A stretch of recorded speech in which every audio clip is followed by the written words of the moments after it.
네, 안녕하세요. 예. 어제 공법상 계약하셨었고요. 이제 오늘은 사실행위 182페이지를 한번 같이 보십시다.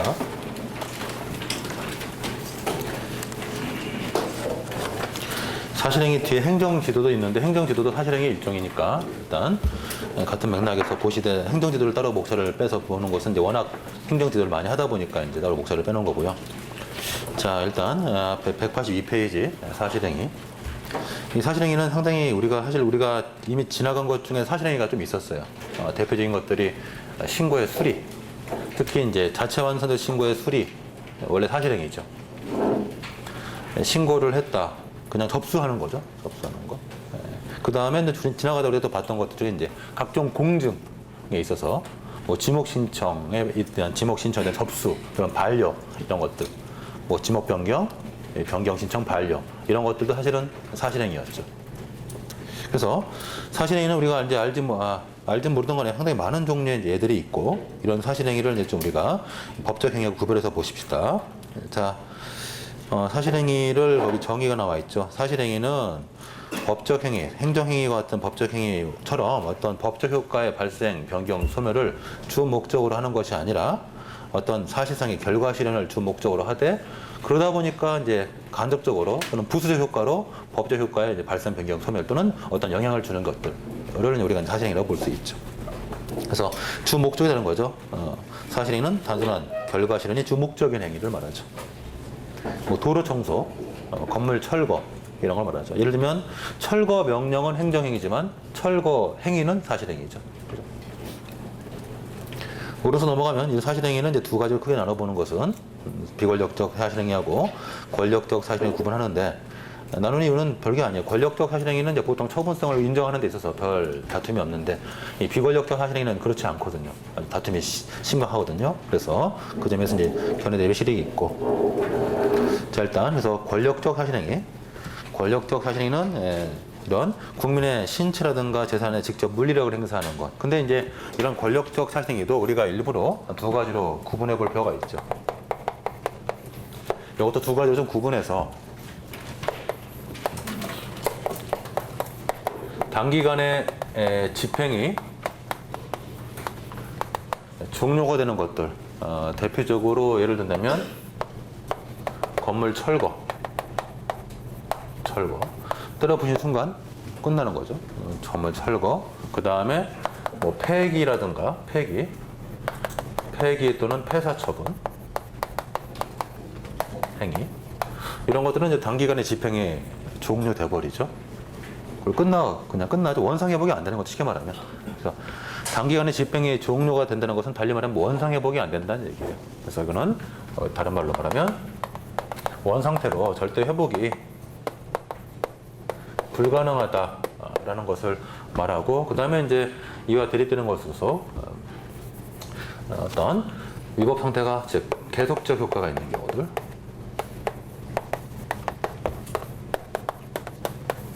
그래서 계속적 효과가 인정되는 것들, 즉 위법 상태가 지속되는 것들. 예를 든다면 교도소 이송 조치, 그 다음에 뭐 단수 조치,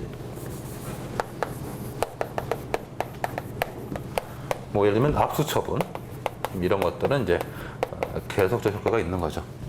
이걸 달리 표현하면 원상 회복의 가능성이 있는 거죠.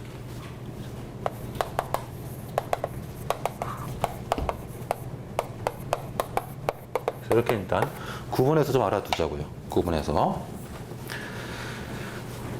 그래서 이제 권력적 사실행위는 이렇게 계속적 성격이 있는 것과 그렇지 않은 걸로 나눠볼 수 있다는 얘기고, 그다음에 비권력적 사실행위는 이런 권력성이 전혀 가미되어 있지 않은 이제 국민의 신체나 재산에 전혀 영향이 없는 것들을 우리가 비권력적 사실행위라고 부른다.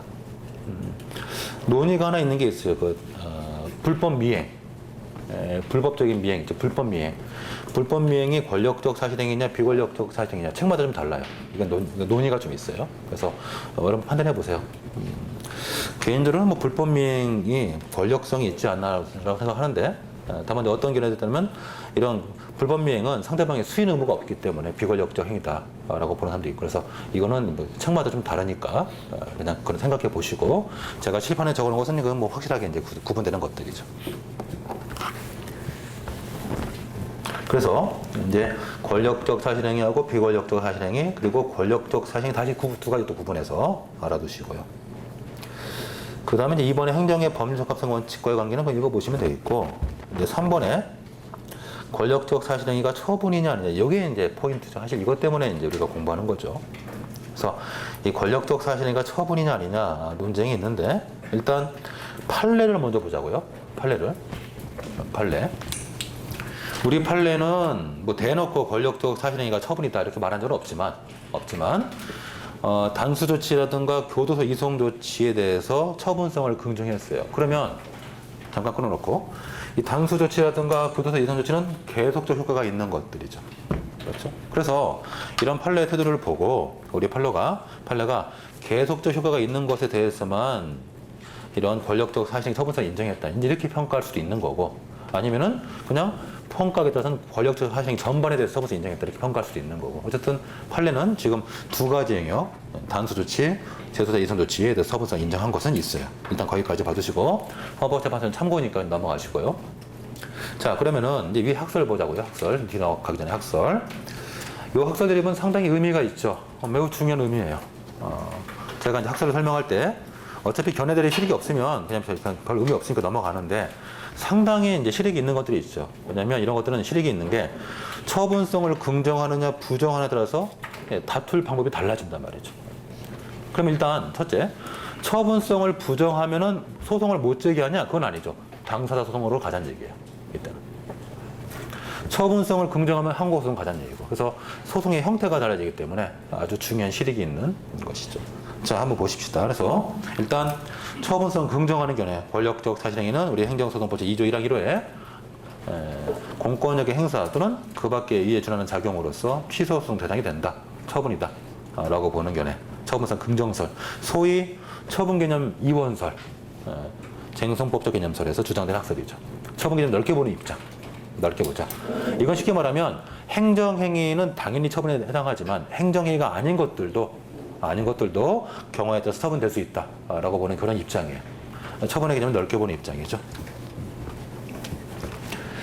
자, 그 다음에 이게 이제 긍정설이고, 그 다음에 이제 밑에 3번부터 먼저 볼까요? 부정설. 부정설은 쉽게 말하면 행정행위만이 취소소송 대상이다 이렇게 보자는 사안이에요. 왜냐하면 독일이 그렇게 하거든. 독일은 행정행위만이 취소소송 대상이고 나머지 작용은 뭐 그때그때 따라서 당사자소송 등으로 다툴 수 있다 이렇게 이제 보는 게 독일의 기본적인 구조니까 그거 그대로 따라오자는 얘기예요.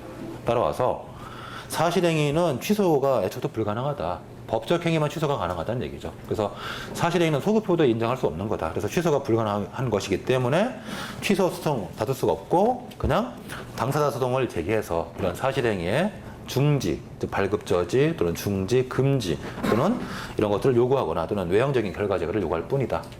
이게 이제 부정설, 소위 처분 개념을 좁게 보는 처분 개념 이론설, 행정행위 안에서만 처분이라고 보자는 그런 아주 좁게 보자는 견해예요. 자, 요 두 대립이 가장 크고, 그 다음에 이제 중간적 입장 또는 절충적 입장으로 이설이 있는 거죠. 수인하명설. 그래서 수인하명설은 절충적 입장이에요. 절충적 입장, 중간적 입장으로서 요 입장을 이렇게 둘로 나눠요. 나눠가지고 권력적 사실행위가 일단 계속적 성격이 인정되면은, 효과가 있으면은, 그때는 어차피 수인하명 요소하고 사실행위가 결합되어 있으니까 이런 수인하명 요소, 즉 행정행위 측면으로서 이 수인하명 요소를 제거하는 차원에서 취소가 가능하다라고 보고, 그 다음에 단기간에 집행이 종료되면 어차피 협의에 소액이 없다, 소액이 없으니까 처분성을 논할 필요가 없다, 이런 입장이죠. 절충적 입장이죠. 그래서 일단 긍정설, 부정설, 그리고 중간에 수인하명설이 절충적 입장이다 이렇게 보시면 좋겠어요. 그러면 판례는 어떻게 느끼죠? 판례는 일단 부정설은 아니죠. 그죠? 부정설은 아니고 긍정설을 취하는 분들은 판례가 자기 입장이다라고 하겠죠. 그 다음에 수인하명설을 취하는 분들도 판례가 자기 입장이라고 하겠죠. 그렇죠.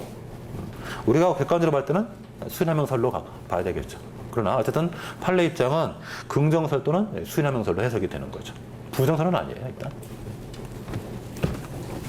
그래서 일단 학설 대립을 잘 판단해 보시고, 이 학설 대립은 아주 중요한 의미가 있으니까 잘 판단해 보세요. 판례 입장, 특히 대법원 입장 중심으로 봐주시고, 헌법재판소 입장은 뭐 이거는 중요하지 않은 것은 헌법재판은 그렇잖아요. 일단 법원에서 소극적으로 태도를 취하면 그때 이제 헌법소원 대상 삼겠다 그거니까 법원이 태도만 바꾸는 이건 헌법재판소 입장은 별 의미가 없어요. 그래서 이거는 그냥 참고만 하실 뿐이고 항상 헌법재판소의 태도는 항상 참고 자료일 뿐이죠. 그걸 답안에 쓰기는 좀 불편할 때가 많아요. 특히 이런 것들은. 왜냐면 법원이 바로 처분서 인정하면 그걸로 더 이상 하실 헌법재판소 얘기는 의미가 없으니까. 그래서 헌법재판소 입장 이때는 참고로만 봐두시고.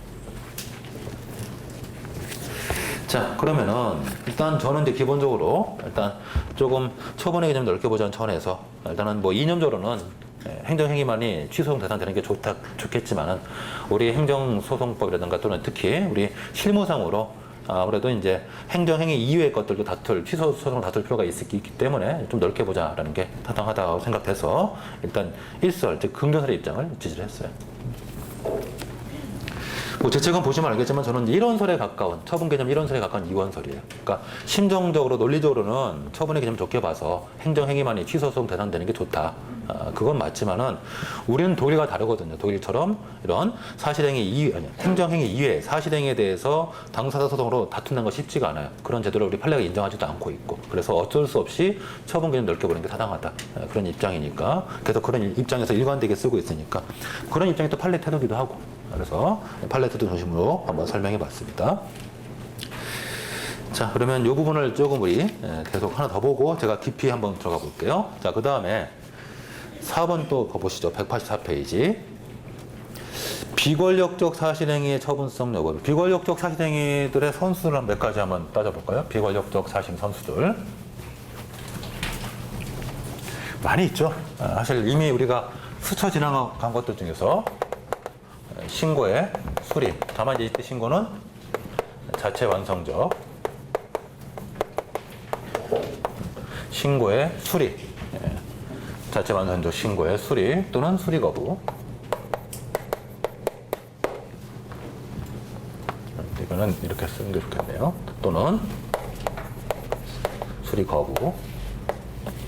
즉 반려라고도 하죠. 반려 또는 수리 거부 같은 말이죠. 그래서 이런 것들도 이제 사실 이런 비권력적 사실행위라 볼 수 있을 거고 그 다음에 아까 우리가 이전에 봤던 지목 변경 또는 지목 변경 신청에 대한 반려 또는 반려 변경 신청 반려 5가지 신청에 대한 반려 이런 것들도 마찬가지겠죠. 그 다음에 뭐 지금쯤 한번 공부를 좀 해봐야 될 것들이 이제 예를 들면 행정지도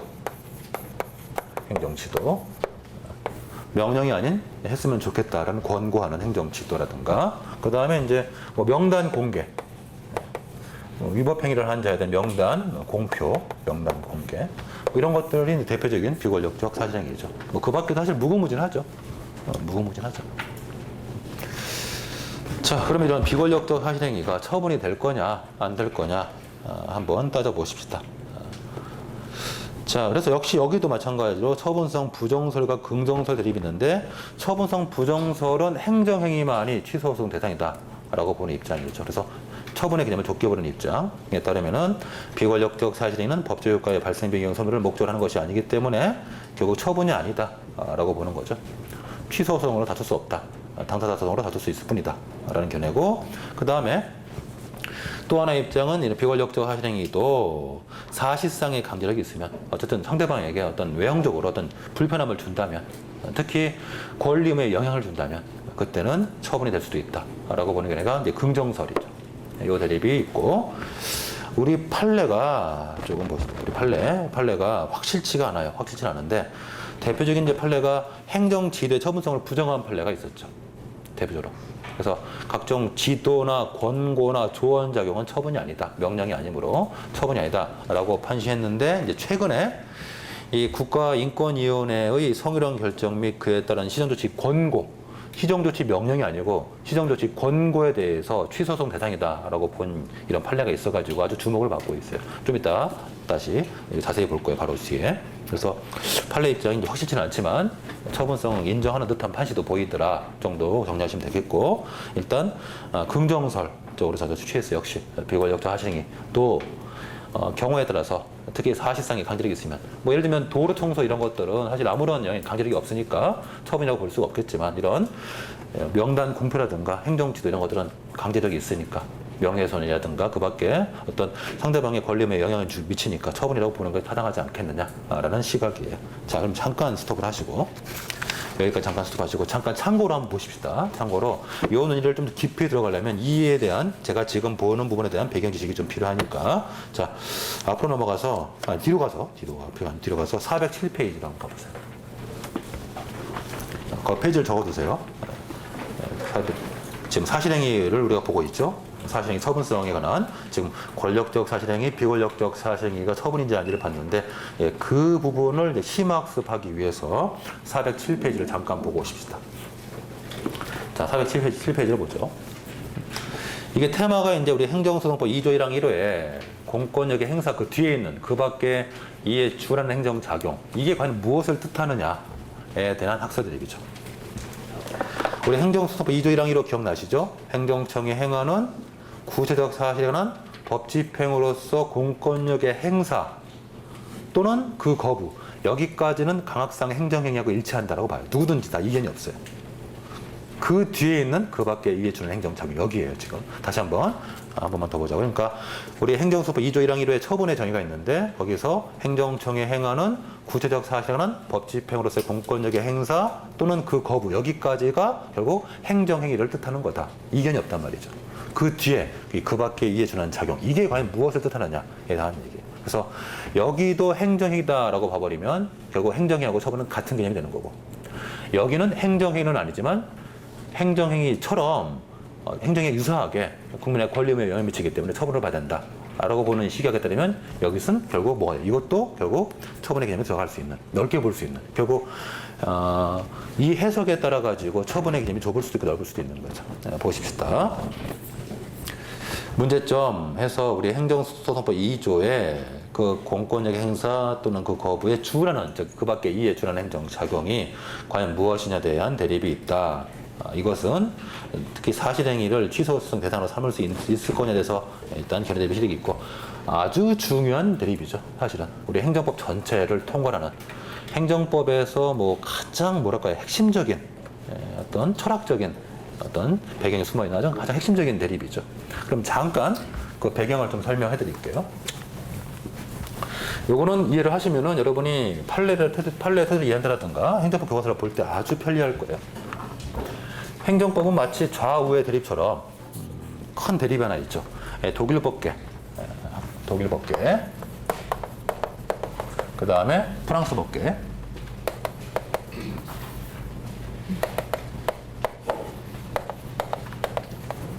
자, 요 대립이 있는데 잠깐 우리 뭐 그동안 너무 텍스트에 좀 의존했으니까 조금 제가 마치 옛날 얘기 하듯이 한번 좀 설명해 드릴게요.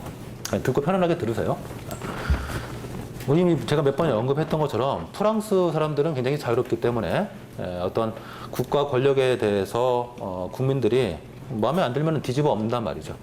그죠? 뒤집어 엎어요. 그냥 뒤집어 엎는 정도가 좀 굉장히 우리 생각보다는 심하죠. 그죠? 목 잘라버리고 그냥 그도 바꿔버리고 이러잖아요. 그렇다 보니까 이제 프랑스 애들은 우리가 저번에도 말씀드린 것처럼 기본적으로 국가 작용, 특히 이제 국가 작용에 있어서 우월성이라는 것을 인정하지 않아요. 즉 공정력을 이제 부정하는 게 출발이죠. 여기에 출발은. 그래서 공정력이란 것을 생각하면 프랑스 법계의 출발은 공정력을 인정하지 않는 게 사실 출발이에요. 공정력이라는 걸 부정하는 게 출발이고 정반대가 독일이죠. 바로 옆 나라지만 독일은 긍정하고 이게 이제 역사적 배경을 우리가 보시면 알 거란 말이죠. 독일은 한 번도 혁명이라는 게 일어난 적이 없죠. 일어난 적이 없어요. 혁명이 일어나기 전에 스스로 항상 내부적으로 다 통제하고 체제를 바꿔나간단 말이죠. 그래서 그런 것은 아무래도 민족성에서도 차이가 있는 거죠. 독일 사람들은 국가 권력을 존중하고 뒤집지 않으려고 하는 그런 사상적 배경이 있는 거고 프랑스 사람들은 무조건 뒤집어 엎고 일단 마음에 안 들면 갈아엎는단 말이죠. 자, 이게 출발이에요. 그러면 공정력을 긍정하고 부정한 것은 이건 굉장히 큰 차이가 있죠. 공정력이 없다는 것은 국가 행정작용은 편차가 없는 거예요. 다 똑같은 거예요. 그러니까 행정행위나 행정입법이나 사실행위나 편차가 없는 거예요. 다 똑같은 거죠. 그러니까 이쪽으로 오면은 프랑스 쪽으로 오면은 여기서는 그냥 적어봅시다. 부정되니까 결국 행정행위나 행정 입법이나 사실 행위나 이런 것들을 구분할 실익이 사실은 없죠. 그거나 이거나 다 똑같아요. 다 똑같은 거예요, 그냥. 공정력이 부정되기 때문에 결국 이런 행정행위, 행정기법 사실은 차이가 없어요. 그냥 다 그냥 행정작용일 뿐이야. 한마디로 묶어서. 행정작용. 그래서 이런 쪽에서 공부를 하신 분들은 행정행위나 행정입법이나 사실행위나 다 뭐 하자? 그냥 똑같은 쟁송제도로 다 두자라는 거예요. 결국 뭐로 가죠? 처분개념 확대. 그래서 이 입장에 서 있으면 이런 입장에서 간다면 결국은 뭐로 가요? 그렇기 때문에 결국은 처분 개념은 확대가 되는 거죠. 행정행위뿐만 아니고 이런 거 다 뭐가 된다? 전부 다 처분이다. 그래서 어떻게 하자? 전부 다 취소송. 물론 이제 도리들은 거기를 이제 걔는 월권 소송이라 하지만 그런 소송 다 두자라고 보는 거예요. 이렇게 이제 가는 거죠. 그에 반해 독일 애들은 뭐 단순하죠. 이게 공정력이 긍정되기 때문에 얘들은 어떻게 나눠요? 딱 나눠서 공정력이 인정되는 행정, 행위, 그 다음에 공정력이 부정되는 뭐 그 밖에 사실행위 또는 직무행위 딱 구분해가지고 이런 내부적인 직무행위 이런 거 딱 구분해서 행정행위만이 취소, 소송으로 다투고 나머지 것들은 뭐로 가고 나머지 것들은 이거는 당사자 소송 등으로 가고 이렇게 하자라는 게 독일 애들 얘기죠, 기본적으로. 그래서 출발이 이제 바로 이게 처음에 출발인 거죠. 처음에 출발. 자, 이게 처음 출발이고, 그 다음에 이제 좀 더 나가면은, 프랑스 애들은 사실, 지금 이렇게 중간 이렇게 됐죠, 지금. 자, 프랑스 애들은 이렇게 이제 처분의 개념을 좀 넓게 보는, 원래 배경 자체가 그렇다 보니까, 결국 원고적 격도 상당히 넓게 봐요. 그래서 일단 다툴 수 있는 위치에 있는 사람 누구나 소송을 제기할 수 있어야 된다. 조금 객관 소송적으로 바라보기 때문에 그래서 원고적 격도 매우 넓게 보지만 독일 사람들은 아주 좁게 본단 말이죠. 권리 침해를 받았다고 주장하는 자만 원고가 된다 이렇게 좁게 보고 그래서 이런 것들이 이제 우리 굉장히 배경적으로 굉장히 큰 차이가 나타나죠. 자, 그럼 우리가 이제 처분의 쪽에서 좀 집중하고 있으니까 자 그러면 어차피 이제 제가 이제 설명한 것은 독일법적인 설명을 바탕으로 해서 프랑스 쪽 얘기를 같이 가미해서 설명해 드릴게요. 자, 그러면 잠깐만 독일 얘기를 조금만 더 해봅시다. 그러니까 프랑스는 별로 설명할 게 없어요. 프랑스는 아주 단순해요. 아까 말한 것처럼 이렇게 행정작용이 있으면 그냥 뭐예요? 그냥 무조건 다투면 돼요. 월권 소송을 제기해서 다투면 되고, 그 다음에 소위 이제 어떤 권리 침해까지 같이 주장할 거면 완전 심리 소송이라는 게 있어가지고 그걸 한꺼번에 해서 소송을 수행하면 그냥 단번에 끝나니까 별 어려움이 없어요. 근데 독일 애들은 걔들이 머리가 이제 복잡하죠. 정신세계가 복잡하니까. 그래서 이제 얘들은 이렇게 봐요. 자, 이거 한번 들어보십시다. 얘들은 이제 원래 출발이 행정, 행위는 이제 취소, 소송. 좀 더 다시. 자. 행정, 행위의 효력을, 즉 공정력, 효력을 제거하는 제도, 취소, 소송. 이 효력은 공정력을 말하는 거죠. 그래서 취소, 소송. 그 다음에 행정, 행위의 발급을 요구하는 거 내놔라, 허가 내놔라, 내주시오. 이게 이제 얘들은 의무 이행 소송이라는 걸 하나 항목을 만들어놨죠. 의무 이행 소송. 그 다음에 이제 그 다음이 중요해요. 그 다음에 재밌는 것이 자 행정 행위든 뭐 사실 행위든 상관없이 행정행위든 사실행위든 상관없이 하여튼 뭐가 됐든 간에 이런 뭐 효력이라든가 또는 존재에 대한 확인을 받을 필요가 있을 때가 있죠. 행정행위가 효력이 있다 없다 또는 사실행위가 존재한다 부존재한다 이런 거 확인을 받을 필요가 있죠. 이거를 얘들은 확인 소송이라고 항목을 막 맡아놔서 이걸로 다 처리하게 하고 있어요. 그 다음에 이제 하나 더 있는 게 이런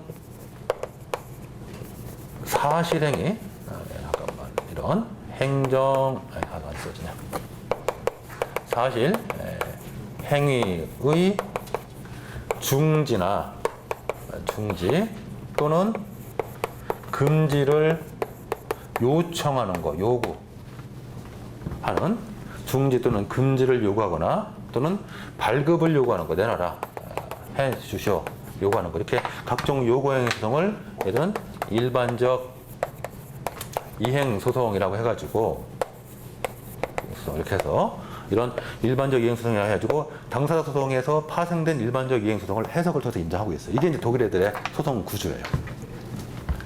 제가 이거를 굳이 설명해 두는 이유는 우리 학자들이 무조건 이걸 따라가려고 하기 때문에 사실. 그러니까 알아두는, 들어는 봐야 될, 들어는 봐야 될 개념들이에요. 꼭. 자, 그러면, 자, 정리합시다. 일단 첫 번째 정리하면, 프랑스에서는 뭐예요? 행정행위하고 다른 행위를 구분하지 않죠. 그냥 무조건 다 그냥 소위 월권소송, 우리로 치면 취소소송을 다투자라는 거고, 독일 애들은 딱 쪼개자. 탁 쪼개가지고 행정행위만이 취소소송 대상이다. 이렇게 딱 본단 말이죠. 그리고 나머지는 각각의 소송 유형에 따라서 다 달리 가자는 얘기예요. 자, 그러면은 그걸 생각하고 이거 보시면 이제 이해가 될 거예요. 자, 먼저 거기 양가로 이번에 실체법적 개념설이 이제 독일 학파들이죠. 독일 학파들. 그리고 요구 입장이 우리 초창기 판례 입장이었어요. 초창기. 왜냐하면 판례 들어보세요. 우리 판례는 우리 행정소송법의 처분의 개념이라는 게 처음 신설된 게 1984년도예요. 근데 그 이전에도 취소소송이 있었겠죠. 행정소송으로서 취소소송이 있었는데 처분의 정의가 84년도에 처음 들어왔어요. 그러니까 역사적으로 뭐예요? 처분의 정의 없이 취소소송이 계속 행해오다가 84년도에 처음으로 정의가 들어온 거예요. 그러면은 그 이전에도 취소소송 대상이 무엇인지에 대해서 해석이 필요하죠. 그때 우리 판례가 독일 입장을 받아들여서 행정행위가 취소소송 대상이다 이렇게 봤단 말이에요. 그 당시는. 그래서 그게 초창기 판례 입장, 이게 실체법적 개념설. 자, 그러므로 한번 보십시오. 이런 실체법적 개념설에 따르면은 자, 두 번째 줄 취소소송의 대상은 공정력을 가지는 법적 행위인 행정행위에 한한다. 이게 독일에서 주장되는 입장이죠. 독일의 통설적 입장. 아니, 통설 떠나서 독일의 행정소송법의 구조예요. 독일 행정소송법의 태도예요. 그래서 독일 행정소송법과 독일 행정법원법을 보면은 취소소송 대상은 행정행위만이 취소소송 대상이다. 이렇게 아예 못을 박아놨단 말이죠. 그냥 입법적으로. 자, 그에 따라서, 자, 뒤에 보자고요. 그에 따라서, 자, 그 밖에 이에 준하는 작용은 일반 처분. 자, 일반 처분 나오는데, 일반 처분이 여기 왜 나오냐면, 독일 애들도 이 상대방의 불특정 다수에 해당하는 일반 처분 같은 경우는 원래 행정행위는 해당하지 않지만은 그래도 입법적으로 이것도 행정행위에 들어갈 수 있다. 이것도 취소소송 대상이다. 못을 박아놨어요. 그러니까 쉽게 말하면 우리가 앞서 봤던 일반 처분은 사실 엄밀히 말하면 행정행위는 아니죠. 상대방의 불특정 다수니까. 행정행위는 상대방이 특정이 돼야 돼. 특정된 구체적 규례란 말이죠. 그런데 이것은 불특정 다수에 대한 규례이기 때문에 원래는 행정행위 정에 들어가지 않아요. 않지만 독일 애들이 독일 행정법원법에다가 명문으로 이런 일반 처분도 취소 소송으로 다툴 수 있다라고 못을 박아놨거든요. 명문으로. 그걸 그대로 갖고 오는 거예요. 답습에서 우리도 그러면은 이런 것들이 그 밖에 이해주는 작용이다. 그리고 좀 더 가서 외형적으로는 법규의 형태를 띠고 있지만 실체적으로 어떤 중간행위 매개하지 않고 국민의 권리를 유지한 거 이것이 역시 처분적 법규명령 또 처분적 조례라고 부르면서 이것도 처분이다. 이런 얘기를 하는 거란 말이죠. 그러면 자, 지금 여기 나와 있는 얘기는 쉽게 말하면 뭔가요? 행정행위하고 그 다음에 행정행위 유사품들 대표적으로 뭐예요? 일반 처분 그 다음에 처분적 법규명령 유사품들이 그 밖에 주는 행정작용이다 이렇게 말하는 거예요. 그런데 지금 우리가 말했던 이 행정행위 그리고 유사품인 이런 일반 처분 그리고 처분적 법규명령 이런 것들은 소위 처분개념 이원설 즉 쟁선법적 개념이면 이건 당연히 행정행위적 요소가 있기 때문에 당연히 취소송 대상이 되는 거예요. 자, 그래서 일단 이 양반들은 이런 행정행위하고 그 다음에 그 밖에 그 행정행위가 당연히 취소송 대상이고 그 밖에 이에 준하는 작용은 일반 처분과 처분적 법규명령이다. 그렇기 때문에 결국 정리하면 취소 소송의 대상은 넓은 의미의 강학상 행정행위로 제한된다. 그러니까 행정행위를 우리가 행정행위 공부를 앞에서 공부할 때 행정행위는 일단 기본적 정의 자체가 개별적 구체적 규율이고 그 다음에 일반적 구체적 규율도 경우에 따라서는 이제 행정행위 개념에 집어넣을 수 있다. 일반처럼 이렇게 정의했잖아요. 그러니까 넓은 의미의 행정행위로 봐가지고 그 안에 이제 다 결국 이런 것들만이 취소송 대상이고 결국 사실행위는 배제된다는 얘기죠. 그래서 사실행위는 어떻게 하자는 얘기냐? 사실행위는 독일처럼 일반적 이행소송을 인정해서 그걸 통해서 다투도록 하고 우리는 이런 당사자 소송으로 일반적 이행소송 형태로 소송을 제기할 수 있도록 하자라는 얘기예요. 정리하면 뭐 이런 거죠. 행정행위, 넓은 의미의 행정행위만 취소소송 대상이고, 그리고 나머지 사실행위 이런 것들은 당사자소송 가자라는 얘기죠. 자, 이게 실체법적 개념서. 이게 초창기 우리 판례 입장이에요. 초창기 판례 입장. 그런데 다 좋아요. 다 좋은데 문제는 사실행위에 대해서 중지나 금지를 요구하는 일반적 이행소송이라는 것을 우리가 들어본 적이 있나요? 없나요? 없죠. 그래서 실무상 이걸 들어본 적이 없죠. 우리 판례가 여기까지 연구한 적이 없단 말이죠. 예, 그래서 쟁송법적 개념설이 최근에 힘을 받는 것은 그것 때문이죠. 예. 쟁송법적 개념설 취하는 분들도 사실은 이념적으로는 실체법적 개념설이 맞다고 봐요. 맞는데 많은 분들이 쟁송법적 개념설을 취하는 이유는 다른 게 아니라 사실행위에 대해서 중지나 금지를 요구하는 일반적 이행소송이 우리 현행 행정소송법에 없기 때문이에요. 항목으로 언급되어 있지도 않고 우리 판례도 인정한 적이 없고. 자, 그래서 결국 상가로 3번의 쟁송법적 개념설은 세 번째 줄 사실행위에 대해서도 위법상태 배제력이 있다라고 봐서 이것을 취소소송 대상을 사실행위까지 넓히자. 이게 이제 소위 쟁송법적 개념설이고, 그러면은 그에 따르면 권력적 사실행위뿐만 아니라 비권력적 사실행위도 결국 처분이 될 수도 있는 거죠. 결국 처분 개념 이런 소리가 되면 다른 게 아니라 사실행위가 취소소송 대상이 되느냐 안 되느냐 여기에 대립이 있는 거죠. 판례가 종래 실체법적 개념을 취하다가 1984년도에 우리 행정소송부에 처분의 정의가 들어온 이후로부터는 이제 점점 이 쟁송법적 개념으로 가고 있죠. 그러면 저 검토 한번 보자고요. 이런 검토가 이제 학교에서 가장 많은 검토죠. 일단 기본적으로는 사실 실체법적 개념설을 취하는 게 타당하다. 그런데 우리의 행정소송법이 독일과는 달리 그 밖에 이해주는 행정자격이라는 표현을 쓰고 있고, 더 나가서 일반적 이행소송이라는 것이 우리 행정소송법에도 없고 판례도 인정한 적이 없기 때문에 처분의 개념은 넓게 보는 것이 오히려 국민의 권리 구제에 도움이 된다. 그래서 소위 쟁송법적 개념설, 즉 실체법적 개념설에 가까운 쟁송법적 개념설을 취하는 거죠. 자, 요거는 제가 이렇게 강조하는 이유는 다른 게 아니에요. 이게 개정안에 행정소송법 개정안에 이게 소위 일반적 이행소송을 도입할 수 있는 여지를 열어두고 있기 때문이에요. 그래서 아주 출제 포인트가 되는 거예요. 제가 웬만하면 학설 중요하다 설명 안 하는데 이건 아주 중요한 거죠. 어마어마하게.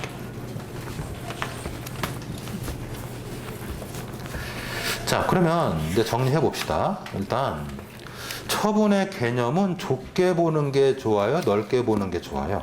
만약에 그냥 단답형으로 만약에 제가 그냥 초등학생처럼 물어본다면 처분의 개념은 좁게 보는 게 좋아요, 넓게 보는 게 좋아요? 몰라요가 정답이에요. 모를라요 이렇게 대답해야 돼요. 마치 어머니가 좋아요, 아버지가 좋아할 때 모른다 대답이 현명한 것처럼 똑같은 거죠. 왜냐하면 사실 처분의 개념은 좁게 보는 것이 이론적으로는 타당하죠. 좁게 봐서 행정행위만이 취소소송 대상이고 나머지 작용들은 뭐 경우에 따라서는 당사소송 또는 헌법소원 두고라서는 이게 현명한 거란 말이죠. 이게 현명하고 이게 타당한 거죠.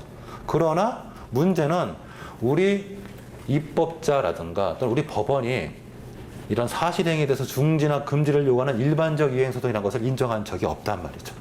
그렇기 때문에 현실적으로는 처분의 개념을 넓게 봐서 국민의 권리 구제를 잘 도모할 수 있는 취소소송 대상으로 삼는 게 편하다는 얘기죠. 그러면 우리는 머릿속에 정리된 거예요. 이론적으로는 처분의 개념을 좁게 보는 게 좋겠지만 현행 소송 실무를 고려해 봤을 때는 처분의 개념을 넓게 보는 것이 오히려 국민의 권리 구제에 도움이 된다는 얘기죠. 왜냐하면 일반적 이행소송 인정도 안 됐는데 이렇게 일반적 이행소송으로 허용된다라고 주장하면 소송을 제기해봐야 법원이 받아줄 리가 없잖아요. 그래서 오히려 국민의 권리 구제를 위해서는 처분의 개념을 넓게 보는 게 좋다. 그런 시각으로 대책은 쓰고 있어요. 자, 그러면 그런 시각에서 앞에 얘기를 다시 한번 생각해 보시면 권력적 사실행위도 우리가 일단 기본적으로 권력적 성격이 있기 때문에 처분성 인정하는 것이 오히려 국민의 권리 구제에 도움이 되겠고, 그 다음에 비권력적 사실행위, 특히나 비권력적 사실행위, 이런 사실행위의 중지나 금지를 요구하는 일반적 이행소송이 우리의 행정소송법에도 언급되어 있지도 않고, 그 다음에 더 나가서 우리 법원이 해석상 인정한 적도 없으므로 결국 처분의 개념은 넓게 인정해서 이런 사실행위도 가능하면 최대한 처분의 개념에 포함시켜서 다투는 것이 타당하니까, 그래서 우리 판례가 최근에 우리 앞에서 본 것처럼 자, 몇 개 기억나시죠? 수리를 요하지 않는 신고, 즉 자체 완성 신고의 신고 반려의 처분성 긍정했잖아요. 그리고 공증에 해당하는 지목 변경 신청 반려 처분성 긍정했죠. 그런 맥락에서 우리가 이해할 수 있는 거죠. 자, 그러면 한번 종합적으로 한번 생각을 해봤어요. 사실 이 부분이 제일 중요한 거죠. 자, 그러면 다시 184페이지로 돌아오십시다.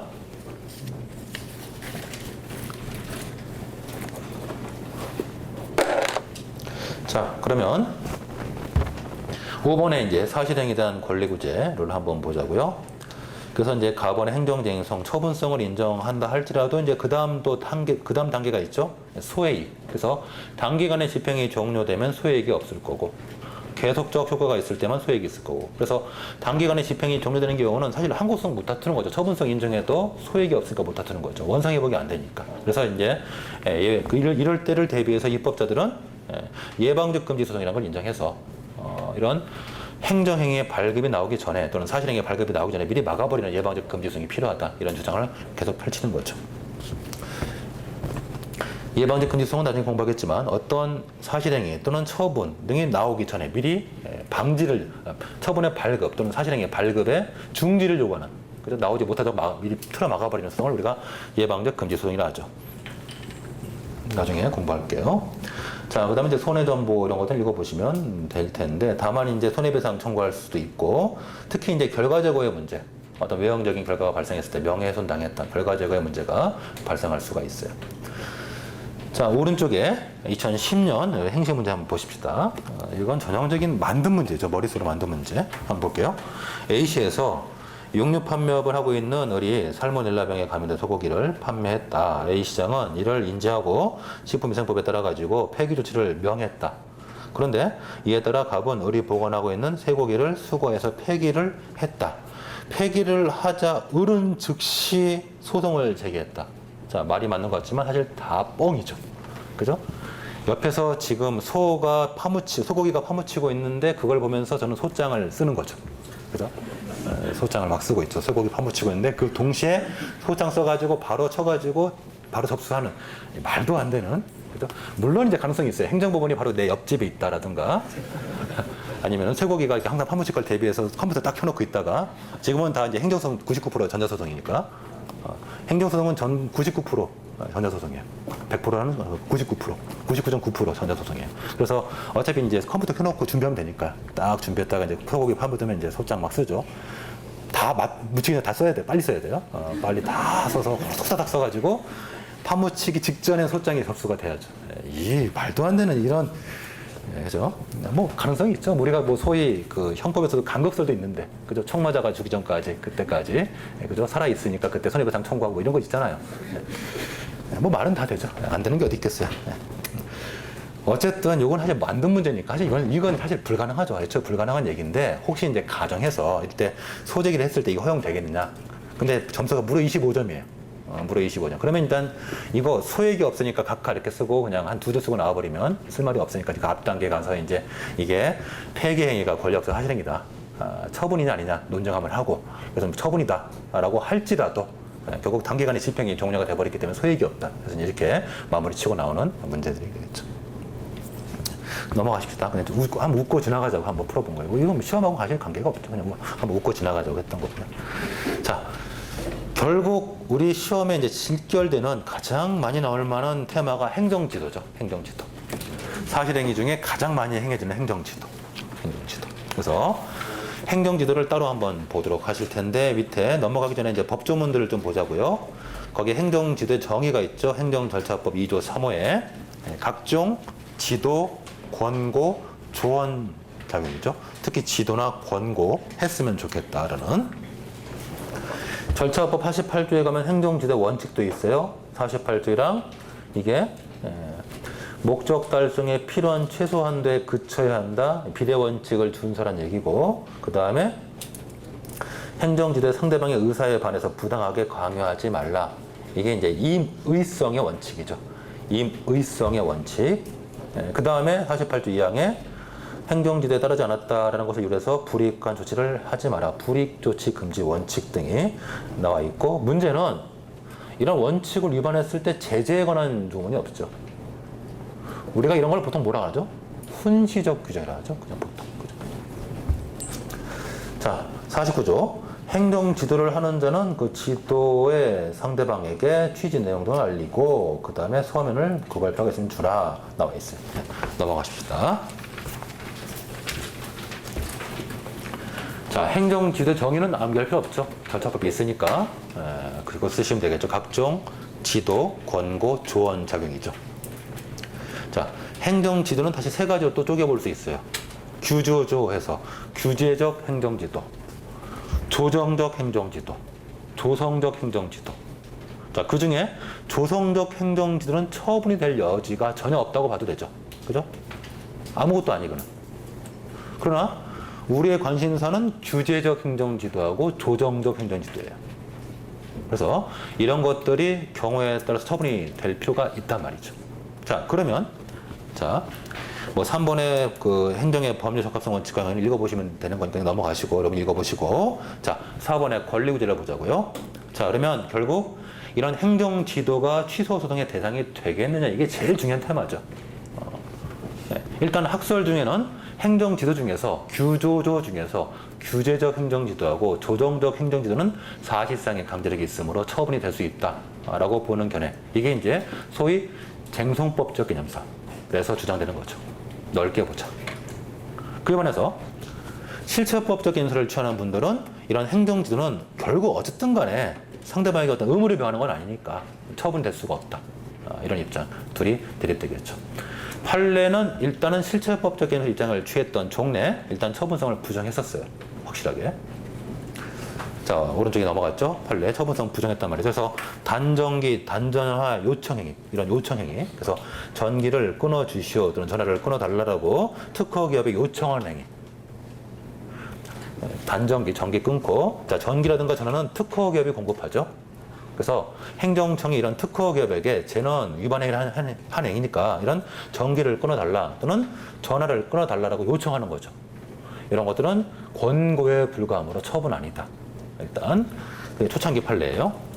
자, 문제는 그 다음 문단에 있는 국가인권위원회의 성희롱 결정 및 그에 따른 시정조치의 권고.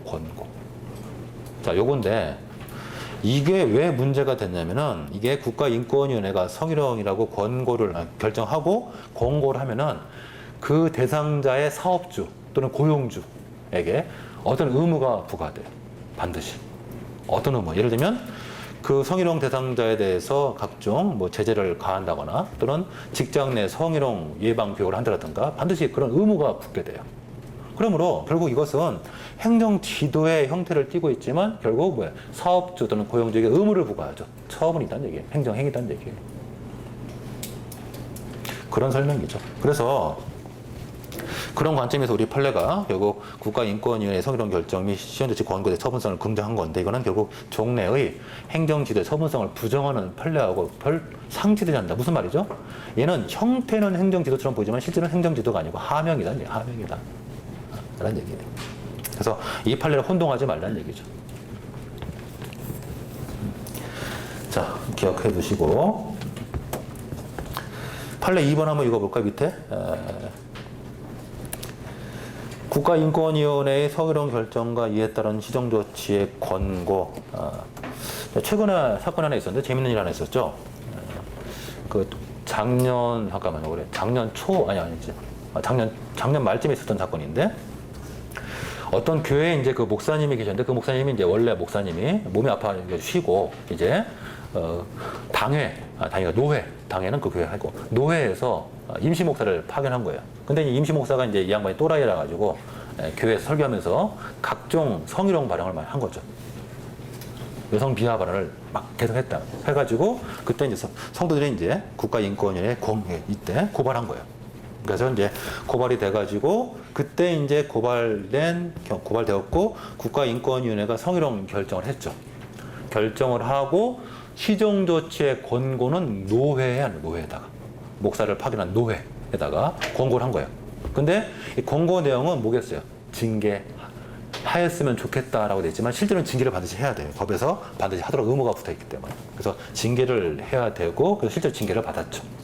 그래서 그때 그 목사가 이제 이 소송을 제기한 거예요. 이 국가인권위원회의 소송 결정과 그 다음에 권고에 대해서 소송을 제기했는데 우리 판례가 기각 판결을 했었죠 최근에. 그 말은 처분성 당연히 인정된다는 얘기죠. 그래서 그런 사건 하나 있었고요. 그래서 이 판례 2번은 좀 잘 기억해 두세요. 기억해 두시고 시험 문제 많이 내는 것들이죠. 분석하면은 얘는 행정 지도의 형태를 띠고 있지만 실제를 그러니까 속 내용 알맹이를 들춰보니까 하명이다는 얘기죠. 하명이다. 자, 그래서 여전히 우리 판례는 행정지도 소분성을 부정하는 쪽으로 보고 있는 것 같은데 뭐 그렇게 판단해 보시고 자, 계속 가봅시다. 계속. 그 다음에 나번에 이 행정상의 손해 정보 여기도 매우 중요한 테마가 있죠. 자, 첫 번째 국가배상. 자, 국가배상법 제2조에 따르면 국가배상의 요건은 공무원의 행위, 공무원의 직무집행, 고의 또는 과실, 법령 위반, 타인에게 손해 발생, 인과관계예요. 자, 그런데 그 중에서 지금 이런 행정지도에서는 두 가지가 문제돼요. 첫 번째, 행정지도가 직무집행이냐. 직무집행이냐. 그래서 직무집행에 대해서 논쟁이 있는데 우리 판례는 행정지도와 같은 비권력적 행위도 일단 국가배상법상 직무집행에 들어간다고 봐요. 직무행위에 들어간다고 봐요. 첫 번째 테마. 자, 요건 제가 나중에 또 보겠지만 일단 미리 한번 체크해 보시자고요. 그래서 자, 거기 첫 번째 줄 행정지도가 국배법 2조 요건을 충족한다라는 것은 결국 행정지도와 같은 비권력적 행위도 직무집행에 들어간다는 얘기에 있다. 직무집행에 들어간다라는 얘기고, 자, 그 부분을 우리 한번 눈으로 직접 확인해 보고 페이지를 적어 두고 오자고요. 자, 271페이지를 적어 놓고 271페이지 적어 두시고 271페이지 잠깐 보고 옵시다. 271페이지는 국가배상에 있어서의 성립 요건, 특히 2번은 직무행위죠.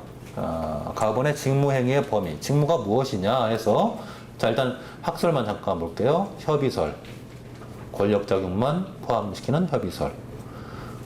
권력작용뿐만 아니고 비권력작용 다 포함해서 국가의 모든 공행정 작용으로 보는 광의설.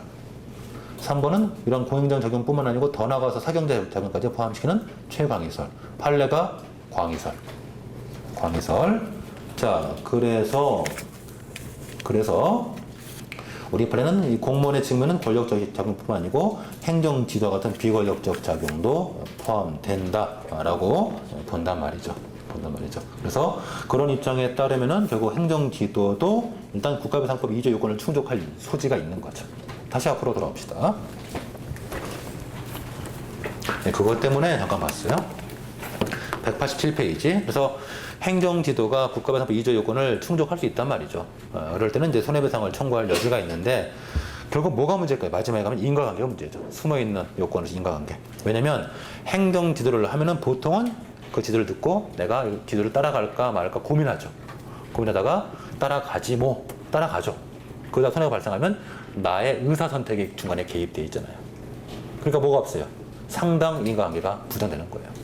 자, 그러면 자, 이 부분도 잠깐 뒤를 한번 보십시다. 조금만. 자, 200, 요거는 조금 더 뒤에 있어요.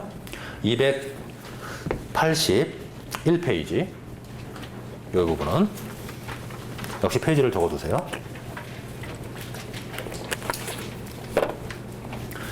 자, 281페이지 제가 다번에, 그게 인과관계 얘기거든요. 다번에 밑에. 자, 쭉 보고 두 번째 문단부터 볼게요. 이제 상당 인과관계설을 취하했을 때 두 번째 문단 일반적으로 자기행위, 몸 액션을 통한 자기행위를 통한 국가배상의 경우는 그 자기행위가 손해 발생에 뭐 된다? 직접 원인이 된다. 직접 원인. 우리가 지금 보는 거 바로 여기겠죠? 예를 들면 행정지도를 했다. 내가 그래서 손해가 발생했다. 행정지도가 결과 발생의 직접 원인이어야 돼요. 그런데 지금 같은 경우는 행정지도가 있었고 뭐가 있었죠? 저의 선택행위가 있었죠. 중간에 내가 이거 안 따라가도 되는데 내가 따라가자고 결정한 거죠. 그러니까 그렇기 때문에 일반적으로 행정지도는 인과관계가 부정된다는 얘기예요. 그래서 자, 좀 더 볼게요. 그러나 부작위로 인한 국가배상 같은 경우는 부작위가 결과 발생의 직접 원인이 아니라 할지라도 영향만 미치면 돼요. 예를 들면 대표적인 사건으로서 군산시 여자공무원 화재 사건이 있었는데 그때 이제 담당 공무원들이 그때 단속을 제대로 안 했거든요. 우리 너무 멀리 가지 말고 가까운 사건. 그 재작년인가에 그 오원춘 사건이 있었죠. 그 여성 피해자가 경찰에 전화 걸었는데 경찰이 전화 거의 묵살한 거죠. 거의 그냥 부작위한 거죠. 그래서 이제 죽었단 말이죠. 그러면은 그때 지금 실제로 결과 발생의 직접 원인은 오원춘이라는 이름도 올리기 싫은 그 짐승 같은 놈이 한 거지만, 그러나 이 경찰 공무원이 제대로 전화를 응대하지 못한 것, 이 부작위가 결과 발생에 기여를 한 거죠. 직접 원인은 아니지만. 그렇죠? 기여했잖아요. 그래서 부작위의 경우는 결과 발생에 기여하면 돼. 기여. 간접 원인이라도 기여하면 돼요. 그러나 자기일 때는 결과 발생의 직접 원인이 돼야 돼. 두 가지 구분해서 알아두세요. 어차피 뒤에 가서 또 할 얘기지만 아주 중요한 테마죠. 자, 그러면은 돌아와서 자, 중요한 얘기예요. 자, 187페이지. 그러면 행정지도 첫 번째 쟁점, 행정지도도 국가배상법상 직무행위에 들어간다. 그죠? 학자들이 생각하시고. 그 다음에 두 번째, 그러면 인과관계가 제일 문제가 될 텐데, 행정지도가 결과 발생의 직접 원인이 되느냐, 그게 쟁점이죠. 보통의 경우는 그렇지 않다는 얘기예요. 그래서 보통의 경우는 상대방의 임의적 의사가 개입이 돼가지고 손해가 발생하기 때문에 인과관계가 부정이 되나, 다만 이럴 수가 있죠. 행정지도 하면서 너 이거 지도 안 따라가면은 여러 가지 불이익을 가할 거야, 이렇게 해버리면 그건 실제로 하면과 마찬가지죠. 그래서 행정지도가 임의성을 벗어나서 상대방에게 강제력을 미칠 때, 이럴 때는 결국 행정지도가 결과 발생의 직접 원인이 된다고 볼 수 있고, 이때는 인과관계를 인정할 수 있다는 얘기예요. 아주 중요한 얘기예요. 정말 중요한 얘기예요. 그래서 행정지도는 국가배상의 문제를 같이 낼 수도 있으니까 이 테마를, 쟁점 두 개죠.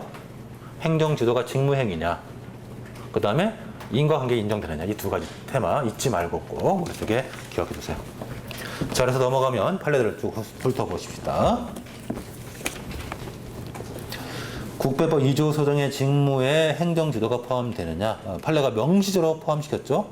국배법이 정한 배상 청구의 요건인 공무원의 직무에는 권력작용뿐만 아니라 행정지도와 같은 비권력적 작용도 포함되고, 광의설. 다만 행정주체가 사경제 주체로서 활동하는, 예를 들면 조달행정 같은 것들, 이런 것들은 직무집행에 들어가지 않는다라고 본 거죠. 그 밖에 이제 행정지도와 관련된 손해배상의 문제로서 나와 있는 판례들 한번 읽어보시면 되겠고요.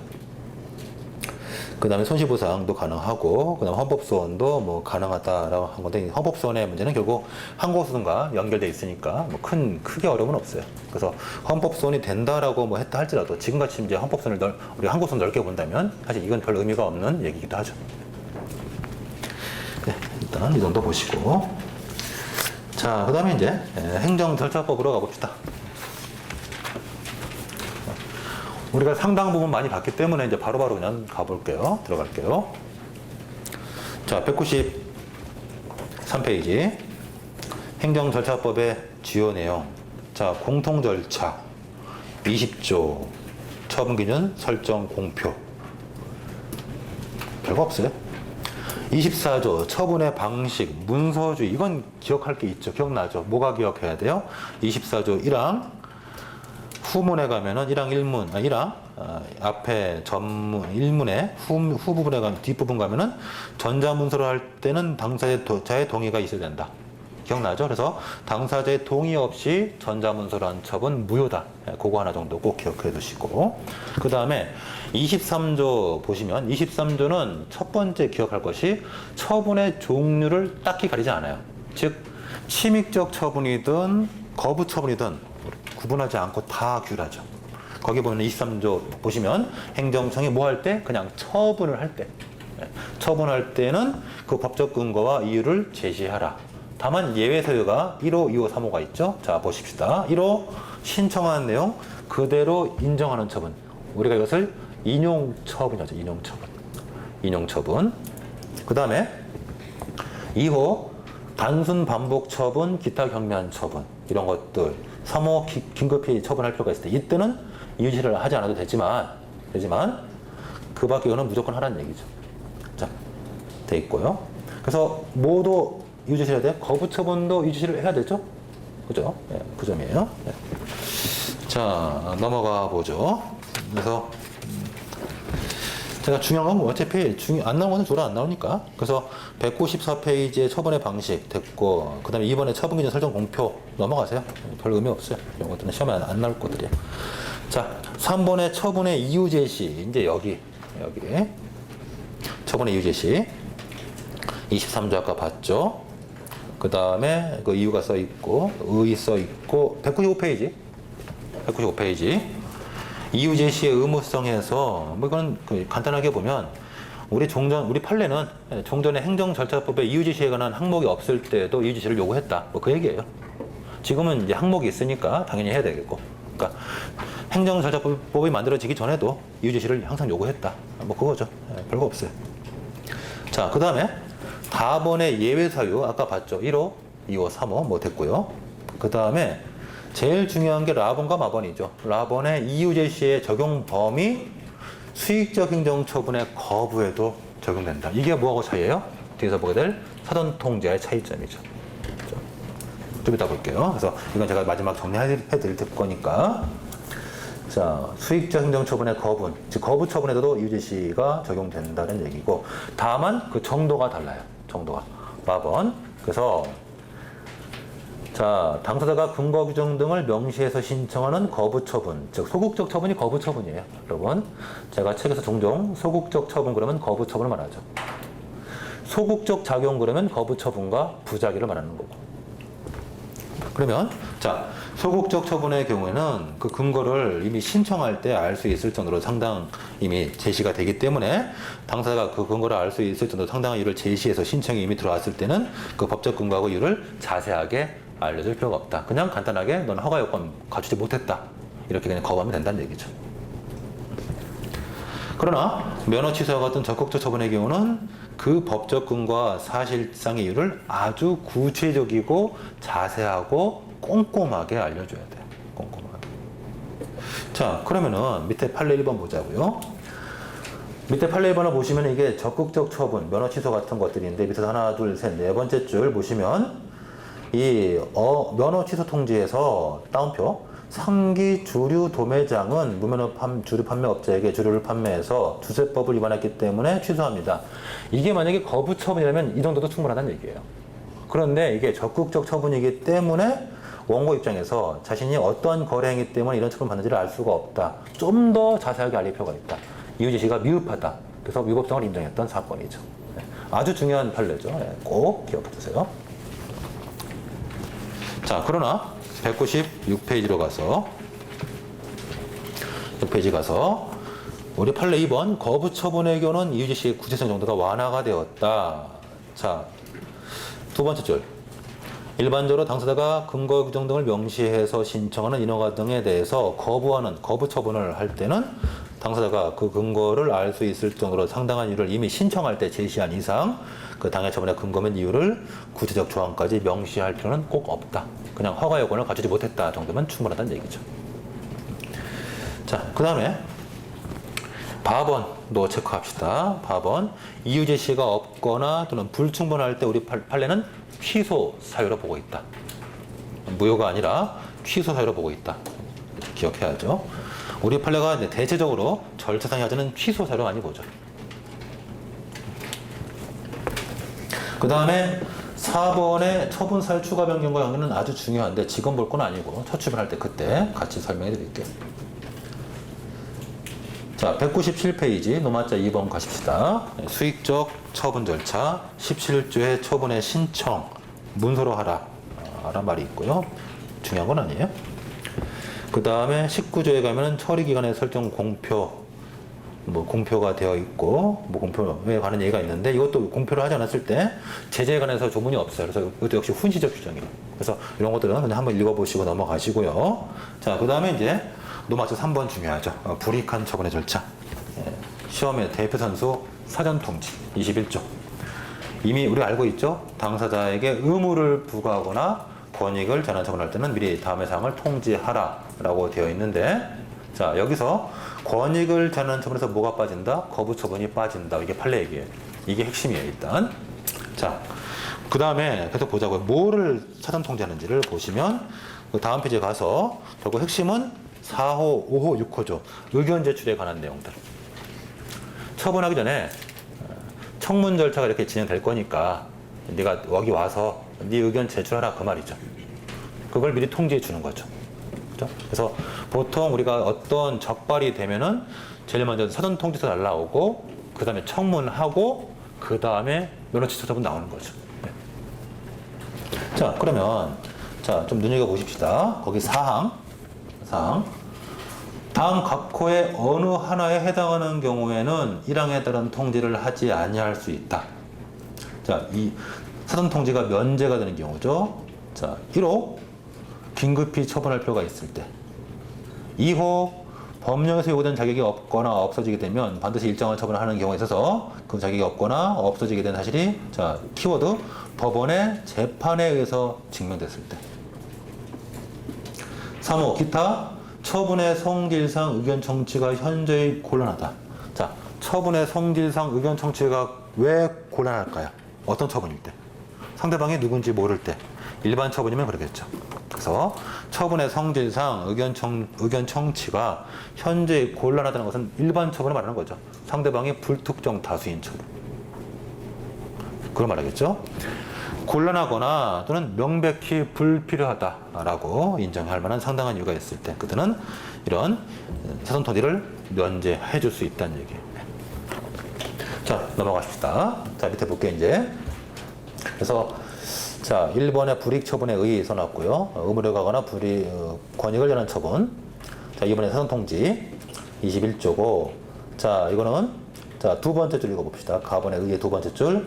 이는 상대방에게 앞으로 있을 의견 청취 절차, 즉 청문 절차에 있어서 권리 주장, 증거 및 자료 제출 등을 미리 준비할 수 있도록 하는 것이다. 미리 준비. 청문을 위한 사전 절차죠.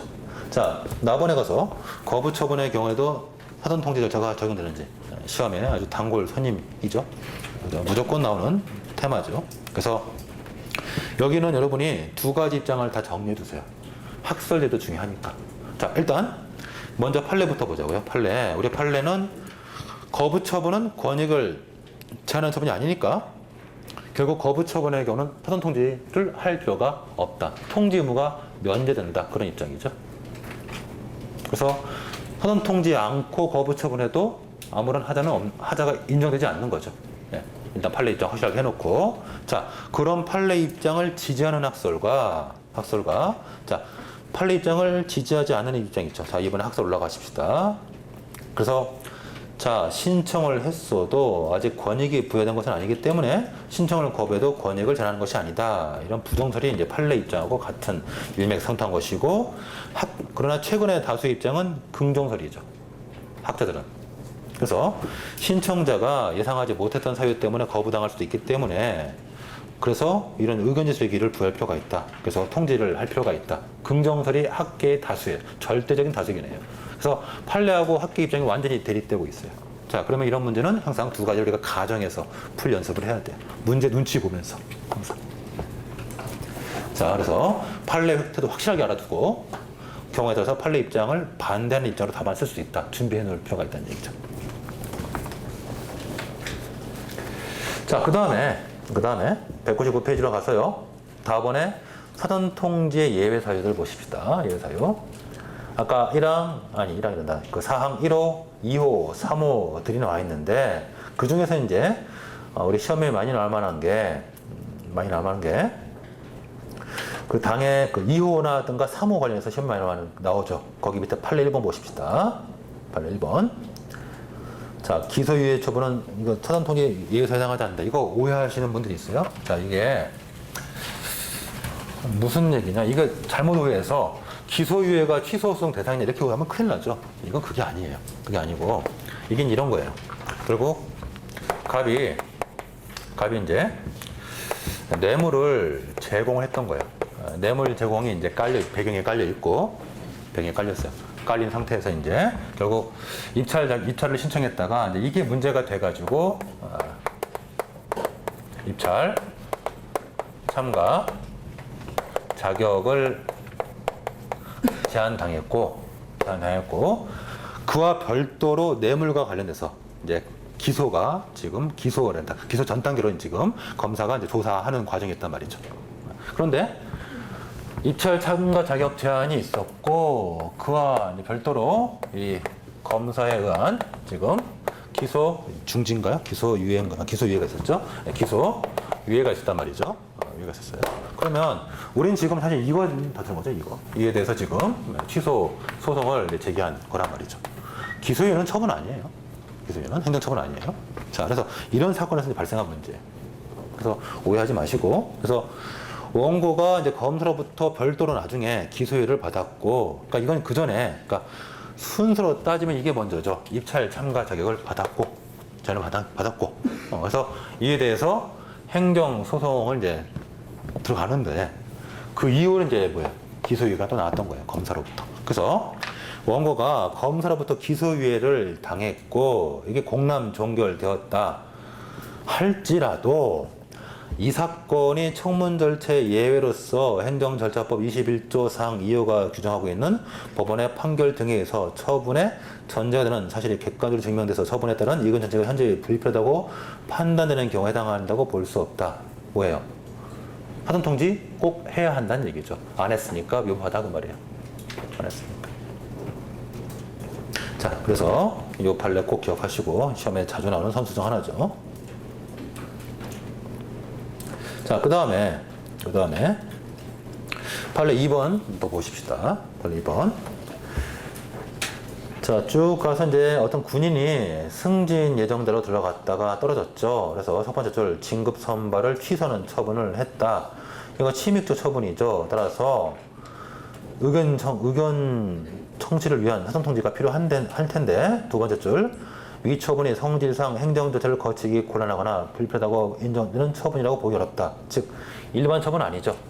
상대방이 특정이 되는 처분이에요. 자, 그 다음에 더 나가서 원고가 수사 과정 속에서 또는 징계 과정 속에서 이 사건 비위의 행위에 대한 해명기를 가졌다 할지라도 이 처분이 절차법 21조, 22조에 따라서 원고에게 사전통지를 하지 않거나 의견 제출하기를 주지 않아도 될 만한 그런 예외적인 경우에 해당하지 않으므로 결국 사전통지 없이, 청문 없이 처분했다. 역시 위법성이 있다라는 얘기예요. 이 판례도 꼭 기억해 두십시오. 이 두 판례 자주 나오죠. 자, 그 다음에 이제 3번의 의견 제출, 불이익 처분할 때 청문 공청회 하지 않으면 의견 제출을 해야 된다라는 얘기가 나와 있고요. 넘어가십시다.